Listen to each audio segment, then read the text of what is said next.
And we are live. Hey, everybody, this is Roberto Blake. Hope you create something awesome today. Welcome back to another workshop for Wednesday. We're doing another session here. I'm going to make sure that we're actually doing this across platforms and make sure we have that set up for you. So we should be on YouTube, LinkedIn Live, Facebook Live, X.com, Twitch.com, and Kick.com right now. So we have another Wednesday workshop for you. This is week 8 in our Creator Playbook series, and we're going to be mostly going over common mistakes that YouTubers make and teaching you how to avoid them. So hopefully you all get a ton of value from that. And hopefully you've been looking forward to this. We're getting close to wrapping up our full 12 weeks right now. So we are doing that. Um, We've got the mods on standby here throughout this. And so we're going to be going through our full workshop presentation on this. You can also watch the replays of our previous workshops on my YouTube channel if you go to the live tab. We're also going to deep dive into some YouTube analytics. I'm going to be showing you some lifetime analytics, which people rarely ever show in terms of just the overall channel history, and we're going to break some of those things down.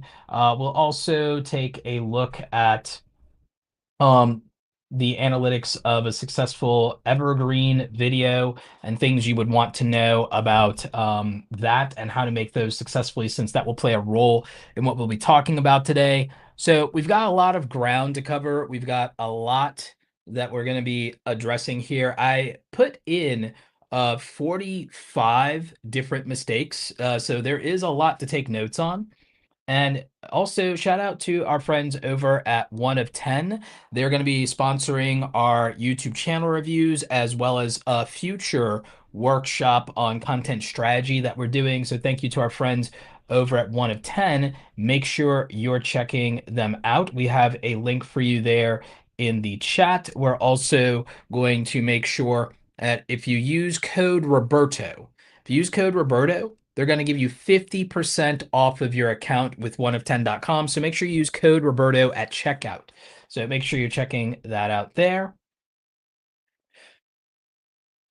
And just to give you a quick preview here of the presentation, this is going to be the first set of mistakes. We have 3 different slides with 15 different mistakes that creators make. This is going to be the first set of mistakes here, but we have a whole presentation to kick off and to go through here.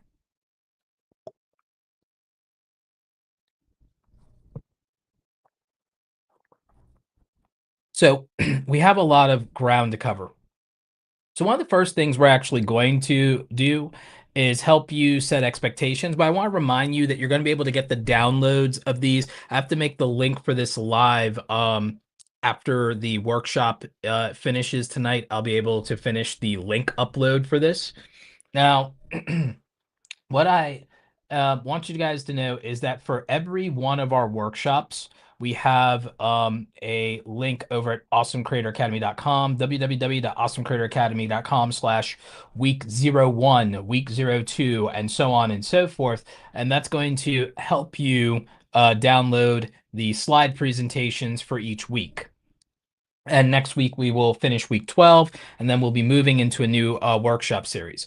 For those of you who are not familiar with me, maybe this is your first time watching one of our workshops or any of my content, my name is Roberto Blake. I've been a content creator and entrepreneur for over a decade, and I've been making content for over a decade, 1,700 videos, and I've monetized using all 7 of the magnificent 7 monetization methods for creators. I've done the YouTube Partner Program, obviously donations and fan funding, my own membership website with Awesome Creator Academy that does over $100,000 a year in revenue with memberships and coaching.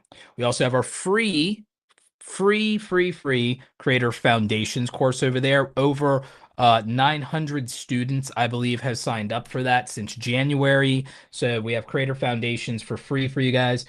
I've made money with affiliate links. I started with the Amazon influencer program, was earning before AdSense with that earning I think when I was doing tech and tutorials on my way to 100,000 subscribers, that was my main content before helping creators.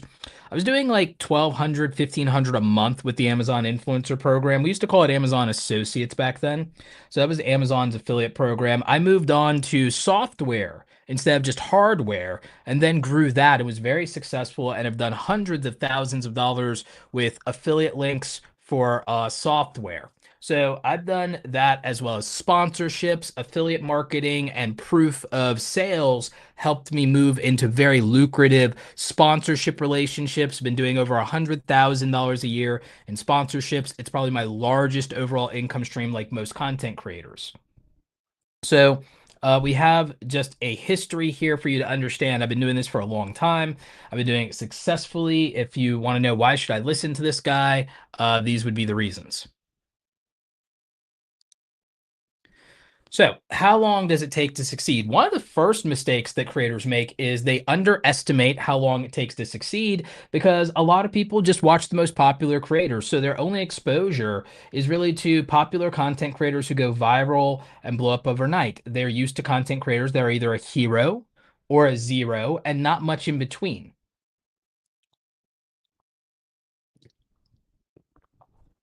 Now, typically, the content creators who blow up and go viral, they're successful in a year, they do well in a single year. They have outlier circumstances. They come from a upper class background. They're young, single, not married, no kids, and it does make a difference. It does make it easier to make content where you don't have a lot of responsibilities and when you don't have a 9 to 5 job that you work 40 to 50 hours a week and then have to come home with the scraps of your spare energy and spare time. And if you're lucky, you get 10 to 20 hours a week to make some content. The creators who blow up, that's not their situation. A lot of them do not have that. They're college kids, or they drop out of college, or they're teenagers. They live at home. So they don't have those things competing for their success, and they're able to go all in on content creation and YouTube.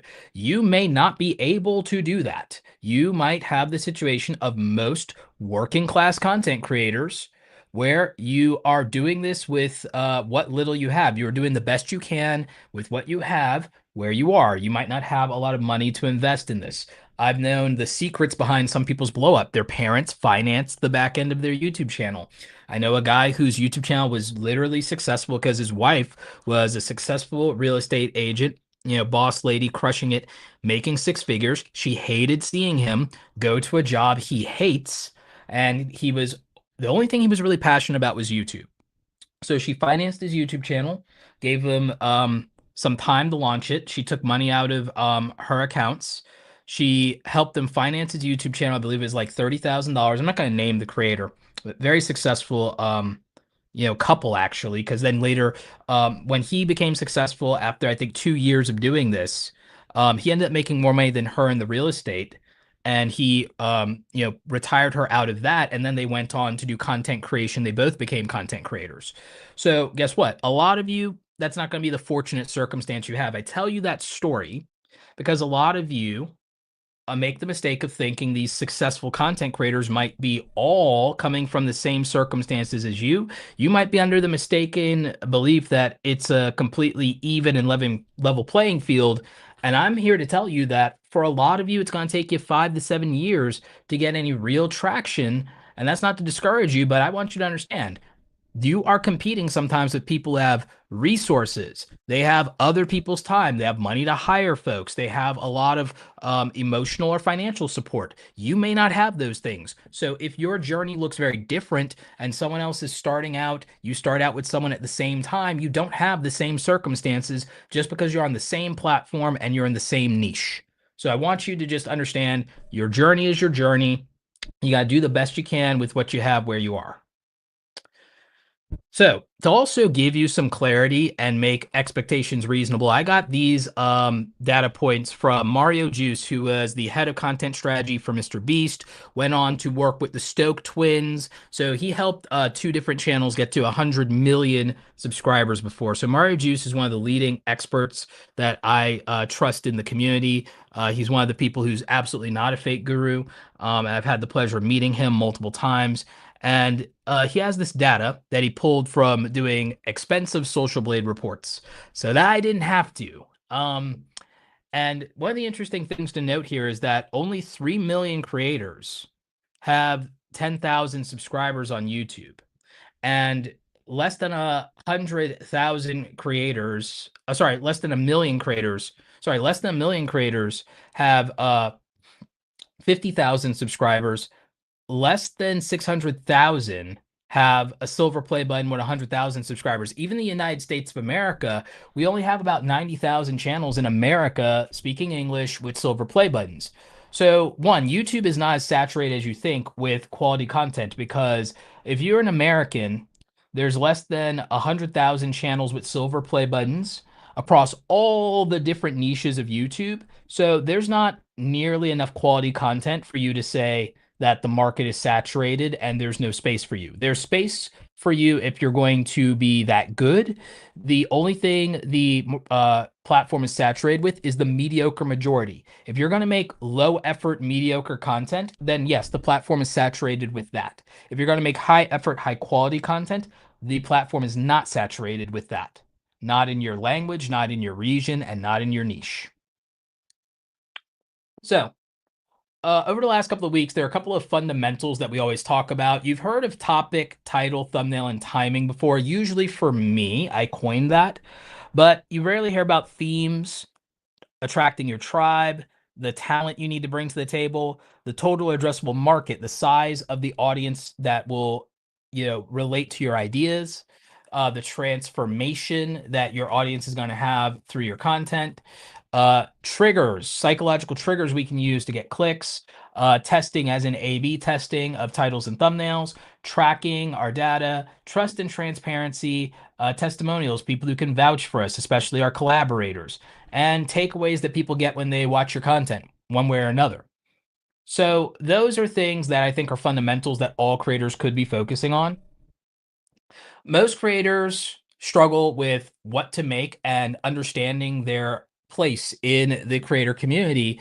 And the thing that gets talked about the most is passion. What rarely gets talked about is the skills you need to bring to the table to create value, how to monetize your content properly, and how to make sure there's a large total addressable market for the content you want to make. So all these things become very important, but most people over focus on passion. You need to also be good at something. So you can't just be passionate about something and be bad at it and then wonder why you're not getting attention, why you're not getting views. You actually have to be good at the things you want to do and that you're making. If you can't monetize this properly, then you can't sustain this. You can't do this indefinitely.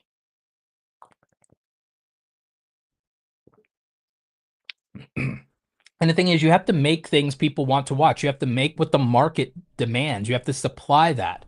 So the thing is, when you hear about niching down, you hear about niching down to a topic. I believe that a niche is not a prison that you need to avoid. I believe it's a community you need to embrace. A niche is not a prison. It's not a topic that is going to trap you. It is a community that will embrace you. And it should be not only like-minded people who share your interest, but it should be like-hearted people who share your values. And for you to be able to create value for those viewers, you have to bring the right skills to the table. This could be your presentation skills, your communication skills, your editing skills, your video skills, whatever it looks like that you need to know to be able to create value for these people. And it's skills that are going to pay the bills. It's not passion that pays the bills, it's skills that do that. So you need to bring the right skills to the table to deliver for your brand partners, to be friendly to advertisers, and to be relevant in the platform. So let's start with some of the initial mistakes that you should be avoiding as a content creator. No clear direction, random. I'm sorry, the era of random video uploads is over. that's not really going to cut it when it comes to YouTube. You might get traction with that on TikTok. It's just, it is what it is. There will be exceptions. People will cherry pick, but it is a general rule. This is just the truth. Sad as it might be for some of you to hear. No clear audience avatar. You do not know who you're making content for. Therefore, you don't know how to appeal to them. You don't know what thumbnail they'll like. You don't know what titles they'll like. You don't know what will alienate them. You don't know what will give them the ick. You don't know what will make them click right away because you don't know who you're creating for. And if you create for everyone, you create for nobody. Thank you, Katie, for dropping a really good synopsis for Ikigai there and the importance of it.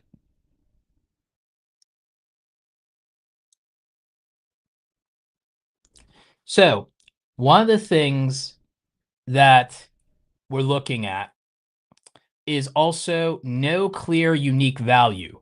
How can you stand out in your niche? That's something that you have to consider. This is going to be important so that people can make your videos and your content a priority and go looking for it and looking for you specifically. No consistent themes. If you don't have consistent themes and you keep making random content or making whatever you feel like, people don't know what to expect from you. So it's hard to make your content a priority. No clear branding. When your branding is not clear, your videos are not as recognizable, it's harder to make them a priority and to click on them right away. Poor thumbnail quality. I think this speaks for itself. Neutral titles. If you make your titles neutral or boring, and there's nothing provocative, exciting, polarizing, or extreme about them, it's also harder to make those a priority and make them stand out. Weak hooks and long intros. If you spend too long on your intros and there's no hook, there's no introduction to the value that people are going to get from the video, then you lose people. And most creators lose 30 to 60% of their audience in the first 30 seconds because they're not just getting right into the content. Weak topic selection, making videos that nobody cares about and that you have no evidence of demand for. This is something that hurts most people's content. Poor timing, waiting too long to upload a video, making it perfect instead of getting it out when it's relevant to most viewers. Very important. Overthinking videos, analysis paralysis. This makes people inconsistent. This makes people have anxiety, makes it hard to upload. Ignoring performing formats. Sometimes you make a video and it does really well, and maybe you've made that video once or twice or even 3 times, and then you decided you were bored with it, even though no one was telling you that they were getting bored or the format was stale. A lot of creators, because we see 100% of our videos, we get bored and we move on before the audience does. A lot of times, they're not getting bored, and if you just made more of your performing formats, you'd get more views. Not learning analytics. You don't need to obsess over analytics, but avoiding them and not learning them makes it hard to understand what is growing and why it's growing. A lot of you shy away from analytics and you're afraid of them because you feel like you're going to get discouraged from them. You need to emotionally divest from the analytics and just let the data guide you and don't be emotionally invested about it. Don't be emotional about it. I know it's easier said than done, but you have to do it. Inconsistent and long breaks. This is the thing that's hurt me the most. When YouTube says taking a break will not hurt your channel, um, don't believe them. Believe every creator who said that it's hurt their channel. No offense, YouTube. Not monetizing properly. This has hurt a lot of you in terms of your potential. You could be doing more if only you were making more money, because then you could buy back your time or go full time or invest in the content being better. But a lot of you do not monetize properly and you overly rely on AdSense, and you also wait for brands to come to you instead of pitching them. So what would be interesting for a lot of you to do if you're watching live or if you're watching the replay at home, it'd be interesting for you to go through these first 15 and see how many of these mistakes you're actually making and write them down. And then maybe even grade yourself on a scale of 1 to 5. 5 being, oh, I'm really doing this poorly. One being I'm doing this really poorly, and five, oh, I don't think I'm doing that bad with this. Like if you guys graded yourself on these mistakes, that could be really interesting for you. Could help give you some context on what you're doing and how to improve. So we talk about audience avatars. We've done this a couple of times throughout the workshop, but not everybody understands what an audience avatar is. And an audience avatar is a phrase that I kind of popularized around content creation, where this is the personality of your viewer. This is the person you want to attract into your tribe. This is who your desired audience is. So they have their demographics, that's where they live, what age they are, what gender they are, etc. Psychographics, what are their beliefs, what are their biases, etc. What are the challenges that this viewer has, one way or another, with regard to even how they might prioritize content, and what are their preferences? So understanding these things would help you in making the right content for the right people and attracting that tribe that you desperately want. Value for the viewers.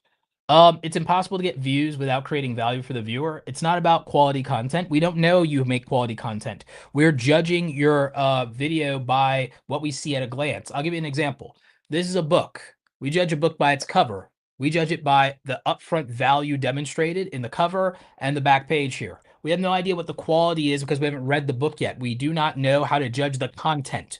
We don't know how to judge the content. We haven't read the book. So we're just judging the cover design, and we're judging the back cover. We're judging the social proof of the author, either with something like this, where I have my YouTube play button, or if that's a recognizable name. So we're judging the upfront value. We're judging the title, the topic, the cover slash thumbnail, and how relevant it is to us. We're judging those things, and we're doing it at a glance very, very quickly. Books are judged by their covers. YouTube videos are judged by topic, title, thumbnail, and timing. So these are the things we're judged on. We are not judged on our editing, our storytelling, or our script until they click on a video. This is where we win or lose the click. You will win or lose the click based on topic, title, thumbnail, and timing. So the topic and the timing are the intersection of relevancy. Do I care about this? And do I care about this right now? So this is relevancy, and this is how I make something a priority. A thumbnail getting my attention and also being relevant in timing, that makes me make that thing a priority. So that would be that spectrum. The topic and the title. All right, am I interested in this? This is the only thing that can communicate whether I'm interested in this. And then the title and thumbnail, you have my attention. So this is how we perceive value. This is very important. And so this is how we create value for the viewers. This is how we get a click. This is what drives our views. Nothing else. This drives our views. Nothing else. So here are another 15 mistakes to avoid. Another 15 mistakes, 15 more mistakes.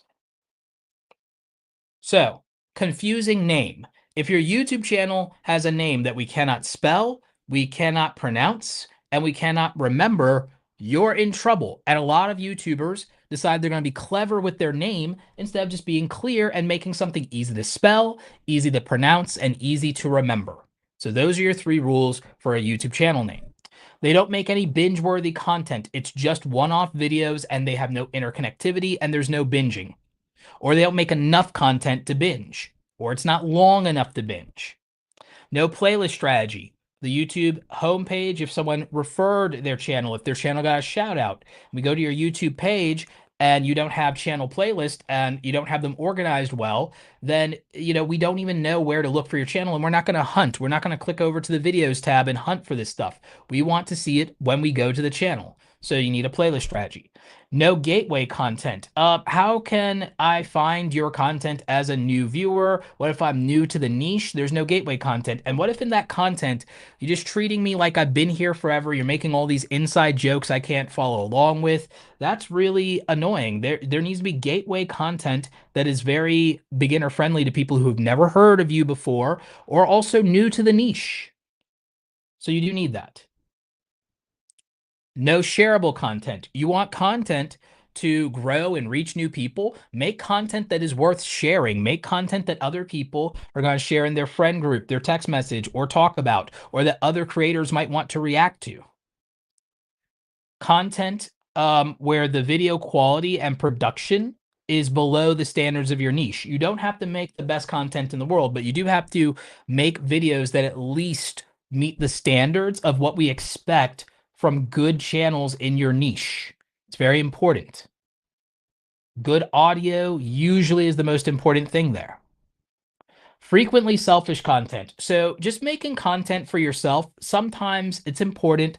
Sometimes that'll keep you from burning out.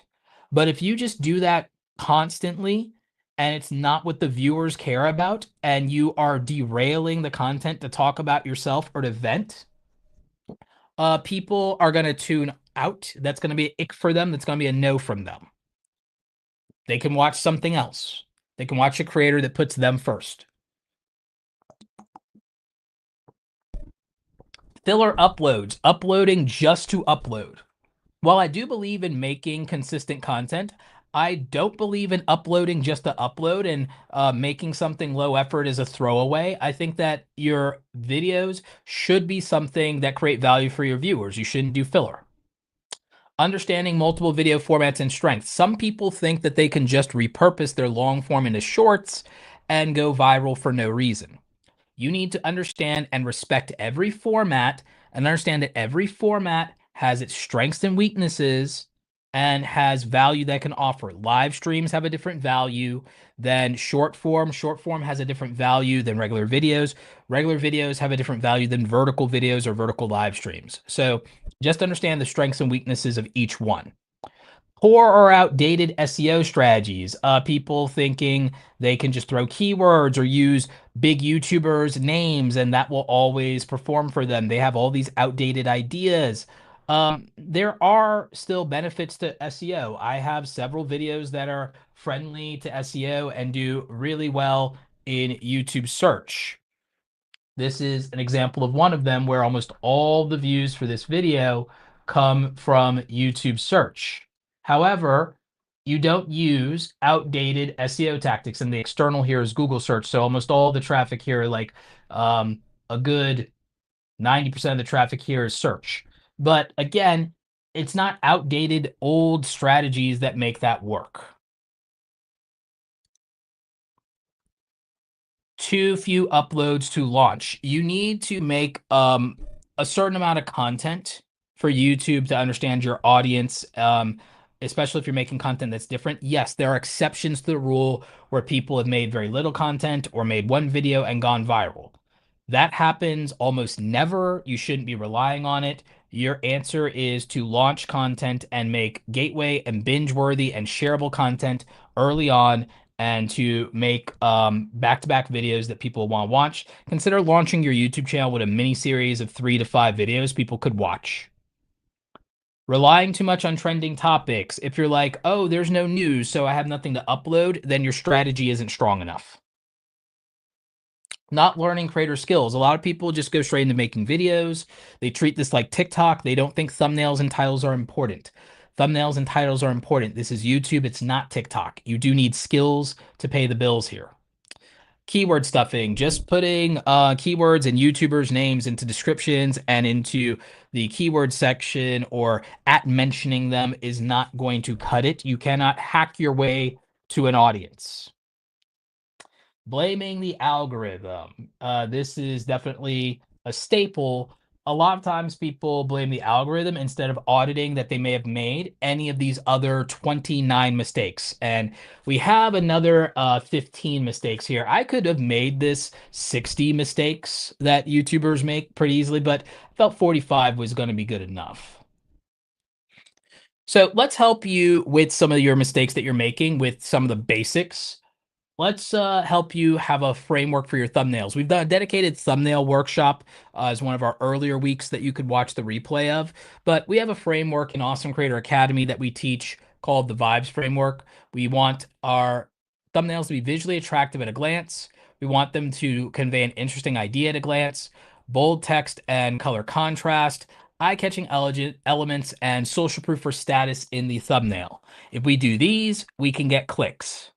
Speaking of clicks, when it comes to titles, we have a framework for that. Concise wording, leverage psychology, identify with the viewer, compel emotions, use keyword triggers, meaning words that they will care about and be emotionally invested in, and use status or social proof. If we do these things, then between our thumbnails and our titles, we can attract the tribe that we want. We can attract that audience. Hooks. When someone clicks on that video, we got them, we passed the vibes check, we got the clicks. Now they're watching the video. We have less than 8 seconds to get them emotionally invested here, and we can lose 30 to 60% of our audience in the first 30 seconds of a video. We cannot get this wrong. We have to validate the video so they don't think that's clickbait. We have to deliver on the promise that the topic, title, thumbnail, and timing expresses. We have to offer some upfront value. We have to open up a curiosity loop so that they want to stay. We have to keep them invested emotionally, and we have to do everything in our power to stop them from clicking away and just watching another video. So we have to get our hooks right. We have to have strong hooks. They cannot be weak. In terms of picking our topics, this is where most people fail in the first place. Your topic, your idea for your video has to fit the audience avatar. You should qualify demand and make sure that there are people who want to watch this by studying whether there are outliers for this idea that have overperformed. And so you can use 1 of 10 for that. Context. You have to make sure that this is something that will be meaningful to your viewers. Uniqueness. Okay, if this idea has already been done and done very well by someone, maybe a bigger creator, can you take a unique angle on this that stands out? You know, if there's a creator that's huge and they have an opinion on anything, and let's say they have 1 million views, I promise you that there's 100,000 to 200,000 people who disagree with that big creator. Maybe just because they're a big creator, they disagree. So that's an audience you could cater to if you have a different point of view that you can present. And specific intent. For videos that people have to click on, they're clicking on them for a reason. Make sure that you make that as clear as possible and that they have a specific reason why this video would matter to them. And so a lot of people go, okay, Roberto, that's all great. How do I get people to watch more of my video? How do I get them to, uh, how do I get better retention on my videos? Well, you have to win attention, add value to viewers, have proper timing and pacing, make sure you create clarity instead of confusion, and hook them with moments that they might even want to rewatch or that will bring them back to this video or make them want to ask a question. Those are things you can do in the watch framework to increase your watch time and retention. So here are another 15 mistakes that almost every creator makes,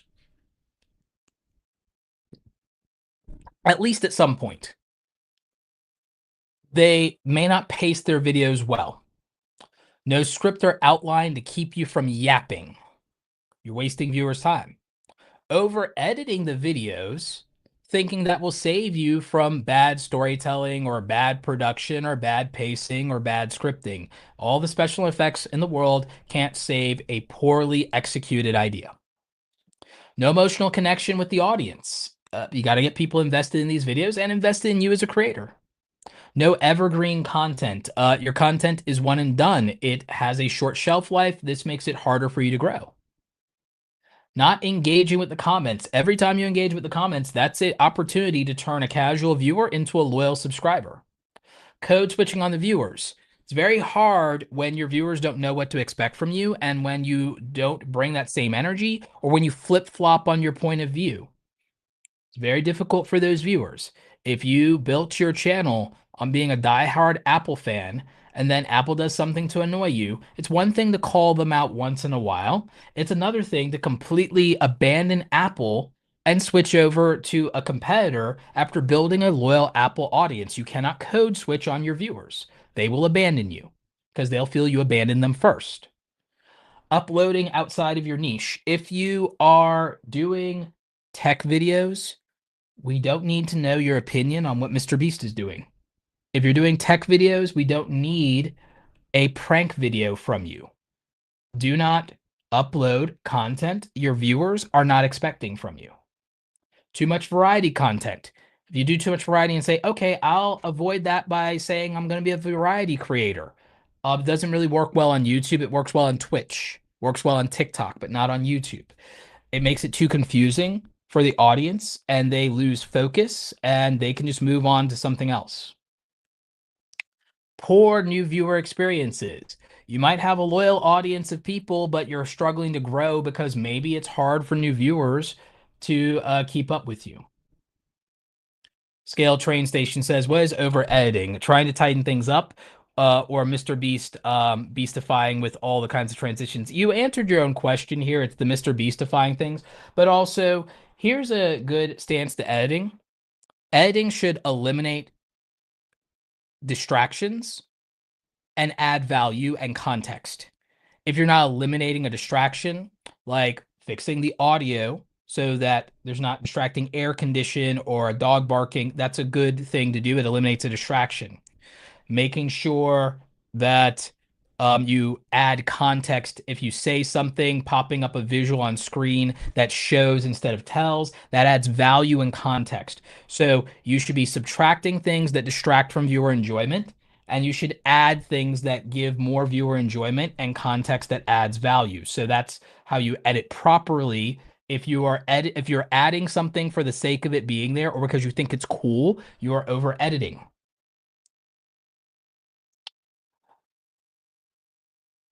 Let's see.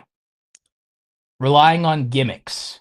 Relying on gimmicks means that there's shallow value for the viewer. You don't want to do that. Begging your fellow creators for collaborations instead of organic collaborations. This is a big problem. A lot of smaller creators will beg bigger creators to do stuff with them. They'll feel very entitled about it. They will beg people in general to do collabs and help them grow. They will feel they're owed that. I knew a creator that started making their content, literally daring their audience and telling their audience to tell this big creator that they have to collab with them, put them on their radar. You don't want to beg for attention. You just don't. It's not a good look. Engaging in drama. Another thing that's not a good look. You want to avoid this. You want to be as professional as possible. Low returning viewer value. It's important to get new people in the door, but you also want to create value for returning viewers and make sure that they feel like there's fresh content. And while it's important to be consistent, you want to avoid being too repetitive. And finally, many creators make their content too easy to duplicate by a competitor and then are surprised if someone can execute it better than them or put more resources or more consistency behind it. So you want to avoid that if you don't want to be replaceable. High effort content. We want our content to be something that is very difficult for our competitors to replace. A lot of people think that being irreplaceable is your personality. Usually that's not true, at least from a viewer's perspective. So what I would say is you want to do something that's too good to ignore, too weird to ignore, and too difficult for someone to copy in many cases. High value content. This is something that your audience can make a priority and something that they recognize as a priority for them and valuable to them at a glance, where they don't have to think about it more than 2 to 3 seconds to decide that it's worth clicking on. And again, we focus around topic, title, thumbnail, timing. This is all about packaging. High quality content. High quality content is about delivery. So if high value content is about packaging, then what's in that package once you open it up? So what's the experience?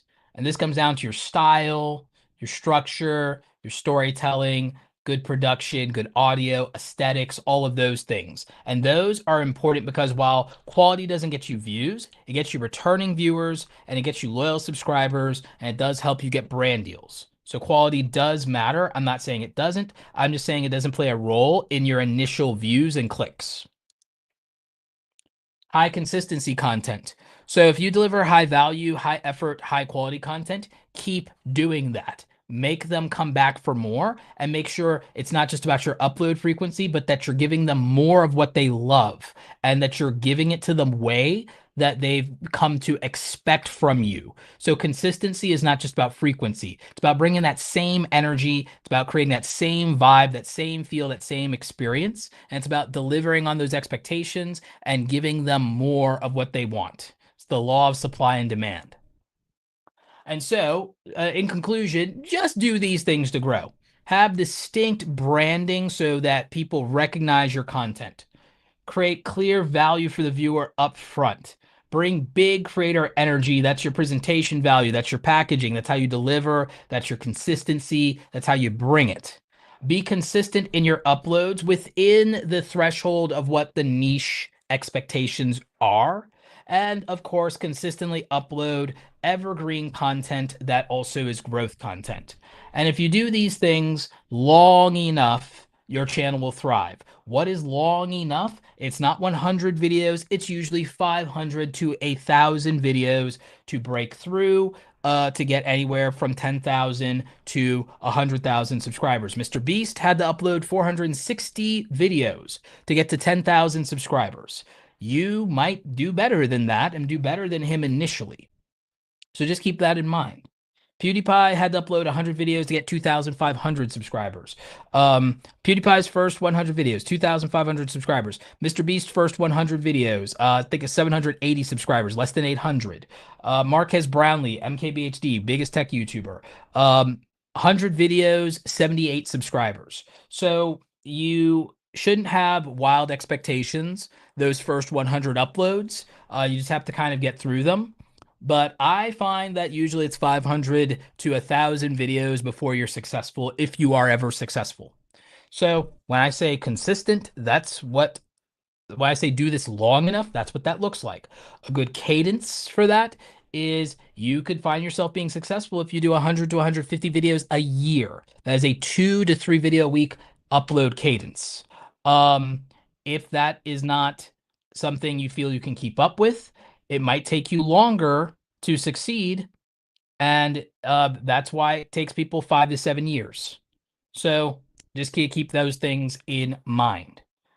So if you want to join the Awesome Creator Academy Pro Group, get twice a week sessions with me and the other creators in the Pro Group, you can join us over at www.awesomecreatoracademy.com/join to learn more about that. If you become a member, you will also get access to all of our digital products, current and future courses, downloads, templates, email swipe files, and more. Plus, you can join us live twice a week in our private office hours, and you could post every day to the community. We have a couple of our members here, like Ask Pawpaw. He's been doing great. So we have a great, thriving community that you can join. And like I said, we go live twice a week to answer all your questions and to give you feedback on your content. So you can find that at www.awesomecreatoracademy.com/join. And of course, you can find me on social media at Roberto Blake, pretty much everywhere. So that's it for the slide presentations. We'll take some of your questions here. And while I'm waiting on your questions, and the mods are going to have your questions over in the form. And let me just bring up Google Sheets here. Um,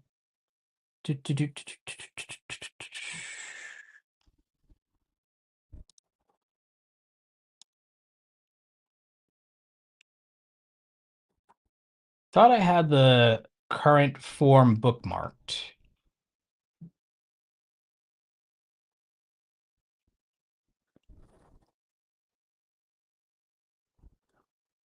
Give me one moment, everybody.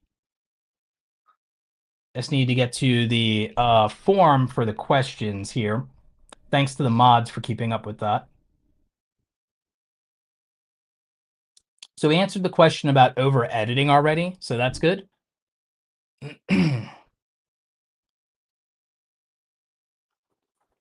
And while we're waiting on that, I can go ahead and I can show you a few things about YouTube analytics, because I said a lot of you don't read analytics correctly.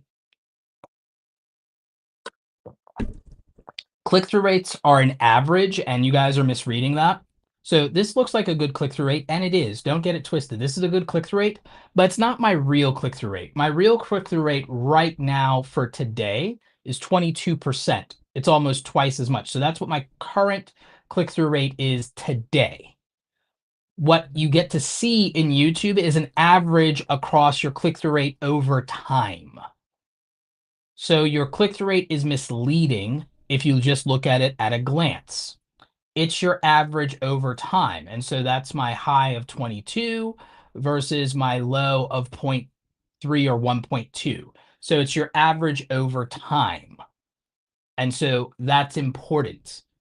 You could be misjudging your video if all you do is glance at the click-through rate. So very important.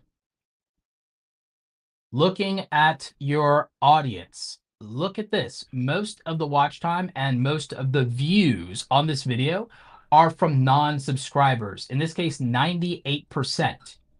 That's a good thing because this is a growth opportunity. It means I'm reaching people who aren't subscribed to me. A lot of you really obsess about loyal subs and you get frustrated by this, but the truth is your growth opportunities come from people who aren't subscribed to you. So I got 300,000 views on this. That means that my potential to get more subscribers is very high, and I should be happy about that. This is also interesting that because this is a tutorial video, most people watched it on their computer, not on their mobile phone. So we have a question here from Cool Breeze. How to know when it's time to change the thumbnail or title if the video isn't getting any more impressions? If the video isn't getting more impressions, usually changing the thumbnail or title will not help or save the video, and your best bet is to move on and make a new video. So if it's not getting impressions, I don't want to try to agonize over making a new title and thumbnail for a video that's not getting impressions. I would move on and make a new video because a new video has the best chance of getting views or impressions. I'm wasting my time trying to save an old video that I already made that's not getting impressions. So that's my answer to that question. I don't want to bother wasting my time trying to save an old video. If an old video is not getting impressions, if an old video is not getting impressions, I don't want to save it. If a video is getting impressions, but the click-through rate is abnormally low, a new title and a new thumbnail can help you extract more view potential from a video that's already getting impressions, already getting reach, already getting an opportunity. If YouTube is not giving this reach and an opportunity, then better packaging won't save it. Having a really nice package that's on the back room shelf where no one can see it doesn't matter. So I hope that analogy, makes it a little clearer and easier to understand. But good question. It's a good question.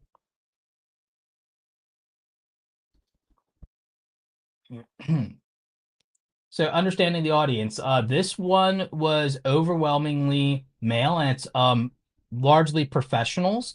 So this is a video about green screening. It doesn't surprise me that most of the people watching this overwhelmingly were between 18 and 34 because that's probably who would care about visual effects and green screen. So we have a question from Terry. Question about a brand new one that has 0 impressions after 3 days. If it's 3 days and it has no impressions, I would worry that something went wrong, and I would probably pull down the video if it's not getting any impressions and nobody saw it. I would delete it, and I'd try re-uploading it again because it just feels like something went wrong there. Yes goes sometimes, rarely, changing the title and thumbnail can jumpstart if it's not getting any impressions. That's rare, but usually if that's the case, it's not the thumbnail. If that's the case, you really screwed up the title. Usually it means you really screwed up the title, or that YouTube can't understand the video, or that your transcript is atrocious. Do you pay any attention to returning viewer data versus new viewer data graphs? Yes, I do, actually. So I actually do pay attention to this. Um, you could argue very much so. And what I look for is I look for it over a 90-day period, and I consider that to be the active audience, honestly. So I do pay attention to that.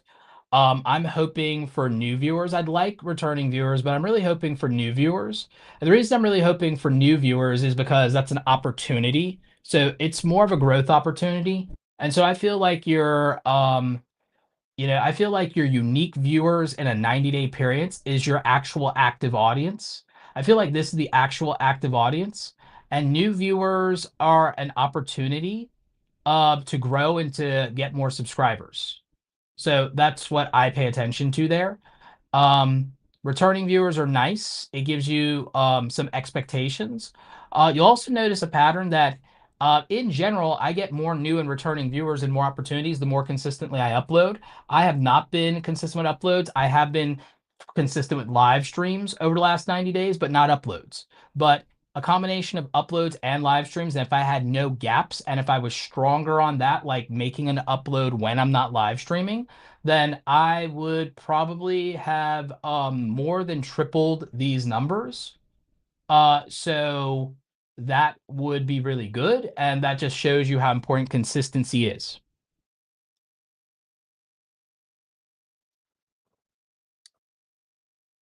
Would you keep that old video up if it's not getting any views? Usually I don't worry about it because it still could get views in the future. So I just move on. I just move on. I don't worry about being embarrassed by an underperforming video. I just move on and do the next upload. I don't worry about it. Do not be emotionally attached to your videos. I know it's hard to say, and I know it's hard to feel that way, especially if you're working your butt off, you're a small creator. I understand. Here's the truth. Most of you will be stronger. Most of you will be better YouTubers. You'll be stronger YouTubers. It'll be easier to be consistent if you emotionally divest from it. And when you're making the video, be emotional in making the video, filming, be excited about filming, be excited about editing, be excited about making the title and thumbnail. Be excited about hitting publish. The minute you hit publish, emotionally divest from the video and stop caring. The minute you hit publish, emotionally throw your emotional kill switch, turn off your humanity switch, and once you hit upload, move on to the next video and do not be emotionally invested. That sounds weird and that sounds harsh and that sounds, oh my God, Roberto, don't be passionate about the videos you uploaded. Be passionate about what you're making while you're making it and not about how other people feel about receiving it. Those are the numbers, and you need to be ruthless and analytical about that, or you're going to make yourself depressed. So emotionally divest from the outcome while being emotionally invested in the process. Emotionally invest in the process, divest from the outcome, and move on to the next one. Yep, let go, move on. Let it go. Let it go. That's right.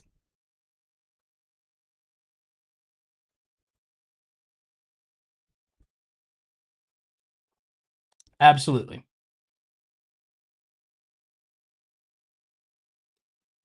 Let go and let YouTube. Yeah, absolutely. So, so yeah, I look at these numbers, uh, you know, like, and again, I just take it with a grain of salt, and I just take a lesson away from it. Like, oh, upload consistency would do better here if I uploaded 2 to 3 times a week and streamed twice a week. So that's what I should do. Miss Kristen's music says, question, I've been constantly posting to my music school, but sometimes I miss a week. Should I make up the missed videos? No, don't pressure yourself. If you can, then you can, but don't pressure yourself. Just try to do better, but don't feel like you have to make it up or meet a quota. I'll do that sometimes, but you shouldn't bother forcing it. Yeah, if you don't fall in love with the process, it's going to be hard to stick it out long term. This is also the problem with people that are outcome driven. They cannot be motivated by the process. They have to see the outcome be a certain thing or they can't continue. So that becomes a problem.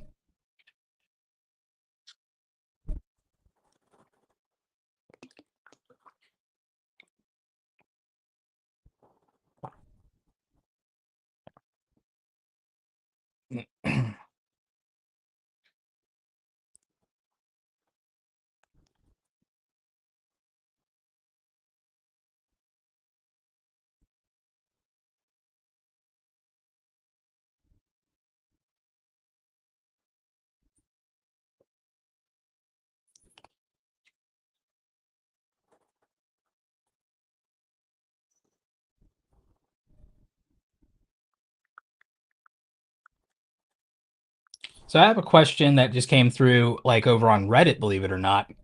And so this person's asking me because it's in response to an ongoing thing, but it's like their question is what stops a 30, 40, 50-year-old from making YouTube videos for fun though? Regardless of what stage of life you're in, it's unrealistic or silly to chase YouTube simply only for money reasons, since there's absolutely way more and easier surefire ways to make money over YouTube. My simple answer to this is that again, this is a creator that is like under 30. They're roughly 25.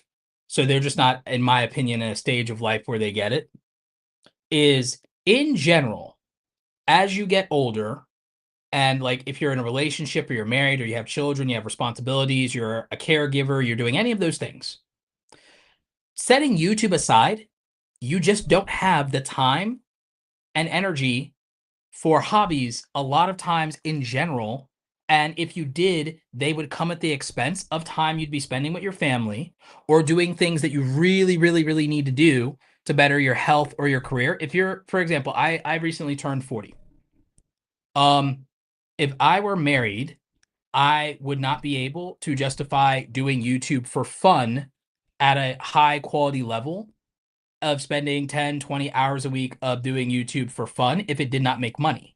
Because that's 10, 20 hours a week that I wouldn't be spending time with my wife. That would be time that I'm not spending with my kids. It would make very little sense to have a hobby that I had to spend hundreds or thousands of dollars in, and that over a 50 weeks in a year that I spent 500 to 1,000 hours in.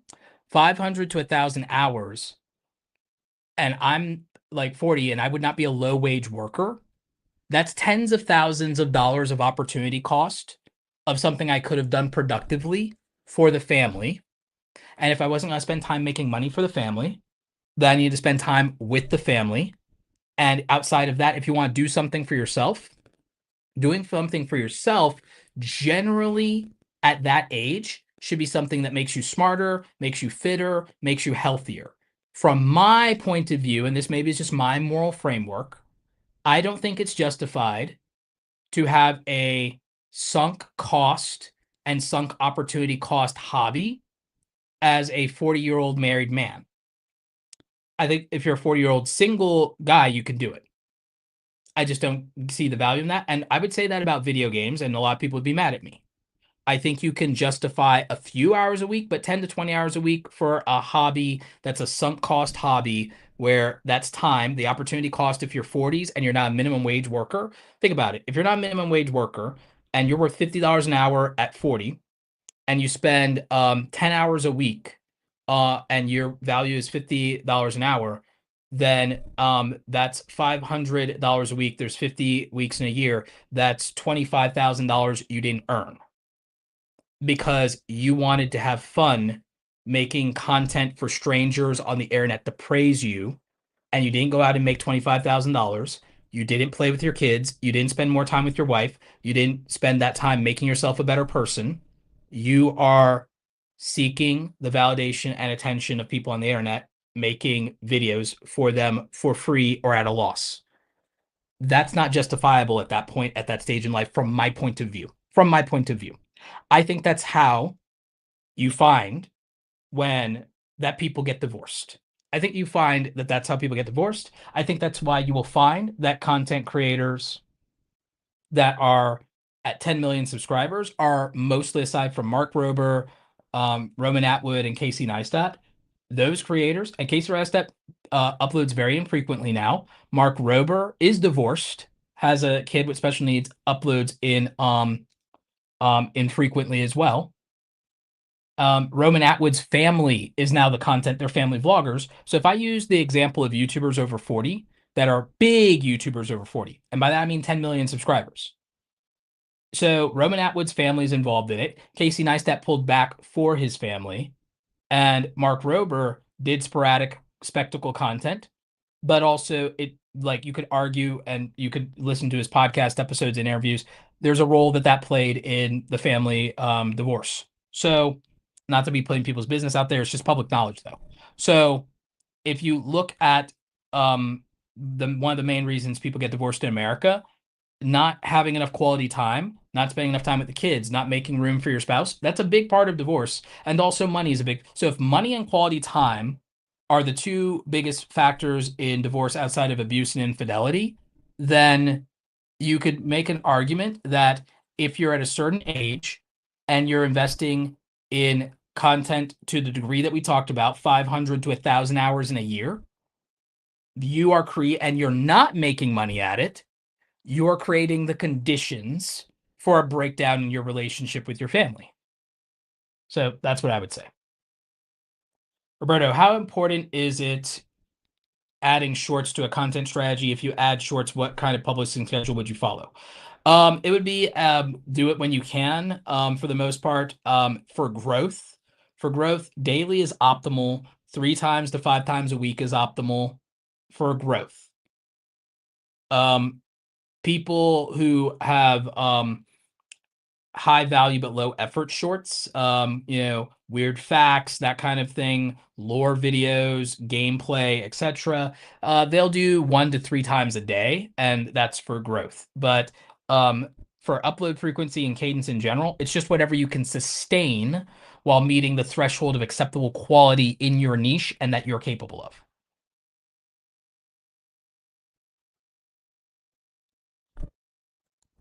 I'm not saying people can't spend 8 hours a week making videos because they love it. I'm saying there's an opportunity cost to doing it. And I think that most people don't reconcile the opportunity cost and what the justification is and what the what the long-term effects of that are and why it's not sustainable. I'm not telling you can't do it. And I'm not telling you there are people whose dynamics and situations will work for it. To each their own. I'm telling you in general, even without YouTube, this doesn't work in terms of hobbies in general after a certain point for people at a certain stage in life a lot of the time. And um, we as a society should acknowledge that.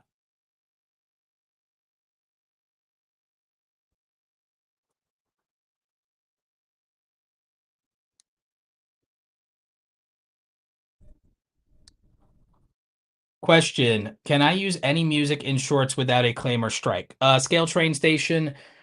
Typically, the answer is that you can use whatever's in the YouTube audio library. Um, in general, if you don't have access to it through the YouTube audio library or you don't license it through Licked, you should assume that you can't just use anything you want. You can't even do that on TikTok anymore.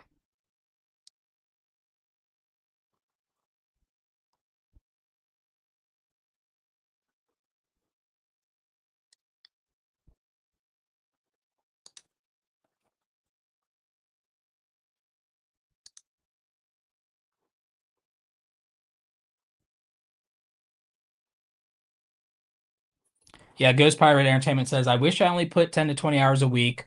I've been putting over 50 hours a week for years now, and I think you're 100% right. If I wasn't single, I could never do this. Yeah, if you're not making money from it at that point, it becomes very hard to justify it and rationalize it. Trust me on this. If you're doing YouTube only as a hobby as an adult, it's better to eliminate all your stress from making money. It better eliminate all your stress from making money. It's got to do something, or you have to already be making comfortable money. You have to already be making comfortable money. You can't have um financial anxiety and justify a hobby that has a large financial or time commitment. It's just not practical for an adult. It is practical for young people to do it, but that's that. Yo Ang says, do you feel that live streams of real life are the biggest growth area of YouTube at the moment? They're not the biggest. They are a trend, but they're not the biggest. The biggest growth area of YouTube right now is politics, and it probably will be for the next 4 to 5 years, maybe longer, maybe forever. Politics is the single greatest growth vertical of YouTube right now that has high demand, low effort, and can not be detrimented by quantity over quality at all. Um, the largest growing, the largest growth opportunity, the largest monetization opportunity right now in YouTube is politics. It just is. Sam says, do you think YouTube promotions work? Sometimes I see failing channels get more views and subs after they do any movement on their channel. Then all of a sudden the video pops off. Never do YouTube promotions, period. Never do it. If you're not a brand selling a product, never do it. Is there a way to increase traffic for TV? There's not necessarily a way to increase traffic for TV other than making the kind of content people want to watch on a big screen. IRL content, real life content is something people want to watch on big screens. Cool Breeze says, should we use the AI audio dub right now or should we wait for the time being? It's fine to use it now. We already answered, can you use any music in shorts without a claim? Discord, has Roberta released the updated Creator Foundations course she mentioned during week 8 of live stream, or did she mention when it would be released? Still being filmed for as far as the updates. The updates for Creator Foundations, the for the 6 week launch, the 6 weeks to launch your YouTube channel, like what to do the first 6 weeks of YouTube, that thing. Still finishing the outlines, still recording, then it'll need to be edited. Just give me more time. It'll be out this summer.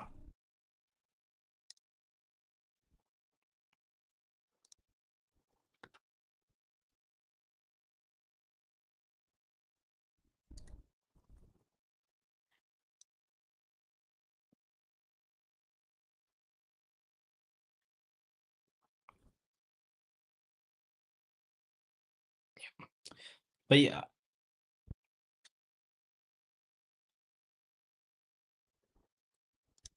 yeah, if you're super comfortable in context, if you're comfortable, then there's not a financial anxiety driver that makes it unjustifiable to spend that kind of time in a hobby. But it also just depends on the general dynamics of your family. But make no mistake, it's not an accident that the majority of the biggest YouTubers with 1 million to 10 million subscribers that you all see are single people that are unmarried and childless. It's not an accident. Is that pattern and trend is not an accident. It's the same thing in celebrity culture as well. It's the same thing in celebrity culture as well. The success that these things demand, the obsession that these things demand to be wildly successful, don't make as much room for other things. There are exceptions, but that's generally the rule. Um, and that's how it is.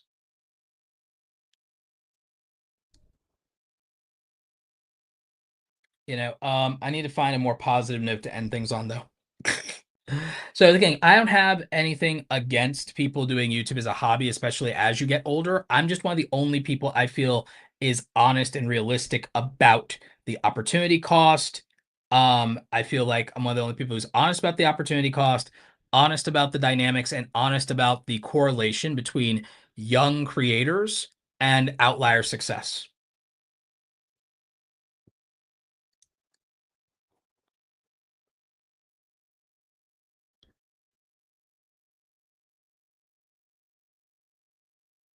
Um, Shake Chili says, great live. Apologize, I missed you talk about this before, but should a working class creator with limited time to create just wait and front load 10 or more videos? If you're launching a channel, I think launch with 3 to 5 videos and give yourself a head start there. I'd rather hear the ugly truth than a beautiful lie. Yep. And let me just reply to this Redditor.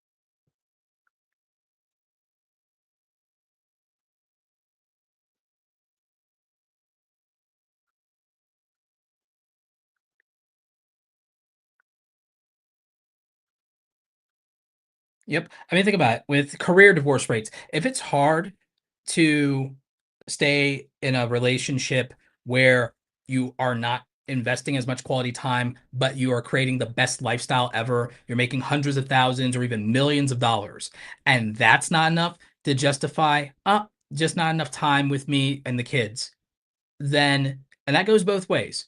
Actors, actresses, athletes, um, successful men and women that are captains of industry, if that happens to those people who are creating disproportionate value and are the wealthiest, most attractive people in the world, if the same thing that happens to them is just not enough time, not enough attention, is what destroys their relationships, what do you think the rest of us can expect? When we don't create, when the thing we do outside of being with them doesn't create hundreds of thousands or millions of dollars, and it's competing for attention and resource, if that's not working out for people when they're bringing in millions, how are you going to make it work for a zero profit hobby?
Yep. So again, I just had to answer that person in Reddit. They're not gonna listen, by the way. Yeah, there's no point in trying to apply logic or common sense to r slash new YouTubers because again, it's just people who want believe what they want to believe a lot of time, and that's no offense to people. There are some very nice, lovely people in the YouTube Reddit communities and subreddit communities, but a lot of them they just believe what they want to believe, whether it's negative or positive, with no basis in reality or logical framework for it.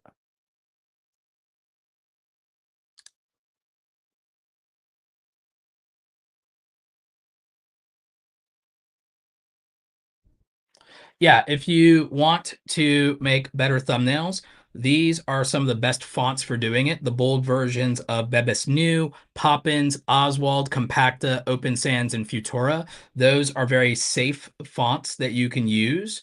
Those are 6 safe fonts you can use that basically work in almost any YouTube thumbnail.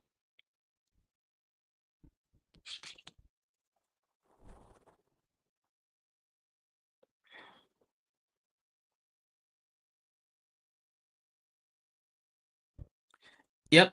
When you can't be consistent, you do find that views can drop. I have Final Cut, but sometimes you just want to edit fast. Any recommendations? CapCut. CapCut. Are you a fan of using Creative Thompson thumbnails, or you think it's overrated? I think it's overrated. I think just make something people can read. I think just make something people can read. I don't think it has to be that fancy.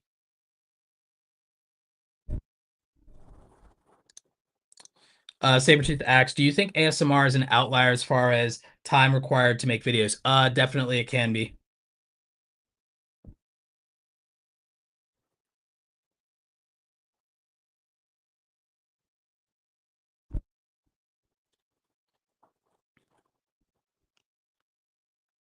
Yep. So I think I've answered pretty much all of the questions here. Yeah, pretty much answered everything here. I think we're just gonna call it a night for this one. Tune in next Wednesday. We have another workshop. This one will cover a complete and comprehensive strategy for any YouTube creator under 20,000 subscribers on YouTube. So I think that you guys are definitely going to want to watch that one next. And remember to check out awesomecreatoracademy.com, everything we offer over there. And you can watch the replays of this workshop and all of our other previous 10 weeks of workshops on the YouTube channel. Make sure you're checking out the community tab. I'll be posting links to the slide presentations so you guys can get access to the slides for each week. And we also are going to make sure that with next week's workshop, we're going to really deep dive into a complete holistic strategy of what you should do if you're under 20,000 subscribers. It took me 2 years to get 20,000 subscribers, but after I got 20,000 subscribers, it only took me 14 months to turn 20,000 into 100,000. So there's a lot that I've learned over my years as a content creator, and we're going to make sure that we put you on a good path with closing out these last 12 weeks of the workshop. And then we'll be moving on to a 6-week workshop on the business of content creation, setting up your LLC, doing payroll, doing taxes, hiring freelancers, all of that, monetization, all of that stuff. So we'll have that going forward after this workshop is done. So that's it for everybody tonight. Stay awesome, and we will see you next week. Tune in Friday. We might be doing channel reviews this Friday as long as I'm feeling up to it. So make sure you're subscribed, you got notifications on, and that you're staying tuned. So stay awesome. You're going to learn a little bit more about Awesome Creator Academy, and that's going to be it. Take care. Becoming a content creator can be a very lonely process and adventure, but it doesn't have to be. When I first got started going from 0 to 100,000 subscribers, I had to do it all by myself. I didn't have a community of like-minded and like-hearted creators to talk to or to ask for advice, and I certainly didn't have a mentor to guide me along the way. I built the Awesome Creator Academy Pro group because when I was getting started, what would have meant the world to me is not to have to struggle alone when it comes to being a full-time content creator. If I had had a community of creators that I could talk to and share information with, I would have avoided a lot of mistakes in my early career, and there would have been opportunities with brand deals where I would have gotten a better understanding of how to negotiate, and I wouldn't have undersold myself. I wouldn't have been taken advantage of in those early situations. So in the Awesome Creator Academy Pro group, myself and our co-instructor Andy Rivera, we meet twice a week for office hours with our creators, and we share information, we talk about how we're building our creator businesses, and we offer constructive criticism and critique on the things that we're working on for our projects. You'll be part of a community of usually around 100 like-minded creators who are taking this seriously just like you are. You'll also have all access as a pro group member to all of our past, present, and future courses, training, templates, digital downloads, and swipe files. You have full access to our creator blueprints where you'll see our systems and the frameworks that we use to execute.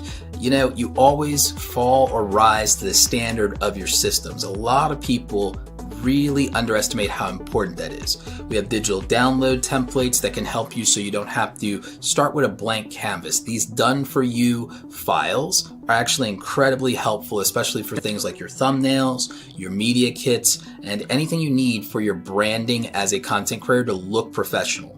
We have email swipe files that help you with reaching out to brands. We have great information in helping you price yourself and build your packages appropriately. And remember, as part of the pro group, you have the opportunity to ask questions from myself and all the other creators participating. And so this means that if you need to ask questions about negotiation or a brand deal, there's something you're not sure about, you're trying to find a better monetization opportunity with merch or affiliates, you have people who have done it before, who are already making money, that you can reach out to for advice. As I said, when I was starting out and I was flying solo, this is the thing that I wish I'd had the opportunity to be a part of, and it would have made all the difference in the world in helping me be an even more successful content creator. If you have questions, you can always reach out via support. We're happy to help you figure out if the pro group is right for you. Also, we do have the opportunity if you become a VIP member, if you also would like quarterly one-on-one coaching with me directly. Now go out there and create something awesome today, and hopefully we'll see you in the pro group. Take care.